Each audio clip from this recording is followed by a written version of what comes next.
Friends, ఈరోజు మనం విజయవాడ నుంచి శ్రీశైలం వెళ్ళే ట్రైన్స్ ఇన్ఫర్మేషన్ తెలుసుకుందాం. శ్రీశైలంకు దగ్గరలో ఉన్న railway station Markapur road railway station. Vijayawada నుంచి మనం ట్రైన్లో మార్కాపూర్ రోడ్డు రైల్వే స్టేషన్ చేరుకొని అక్కడి నుంచి మనం బస్లో శ్రీశైలం వెళ్ళవచ్చు. విజయవాడ నుంచి ప్రతిరోజు మార్కాపూర్ రోడ్డు రైల్వే స్టేషన్ వెళ్ళే train number 17330 Hubli express.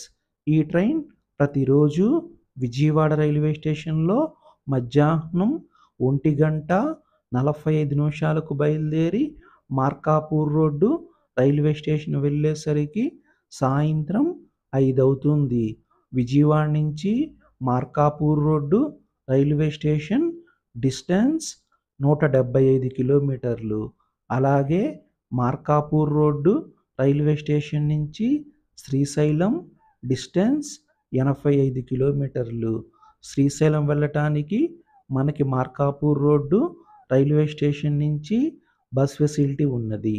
Markapur road railway station నుంచి శ్రీశైలం వెళ్ళటానికి తెల్లవారుజామున 3:50, తెల్లవారుజామున 4:30, ఉదయం 6:50, ఉదయం 10:15, ఉదయం 11 మధ్యాహ్నం 1:15, సాయంత్రం 5 రాత్రి 7:45 మార్కాపూర్ రోడ్డు రైల్వే స్టేషన్ నుంచి శ్రీశైలం వెళ్ళటానికి బస్ ఫెసిలిటీ ఉన్నది. మార్కాపూర్ రోడ్డు రైల్వే స్టేషన్ నుంచి శ్రీశైలం వెళ్ళటానికి పల్లె వెలుగు బస్కి అయితే 3:30 గంటల సమయం పడుతుంది. ఎక్స్ప్రెస్ బస్కి అయితే 2:10 సమయం పడుతుంది.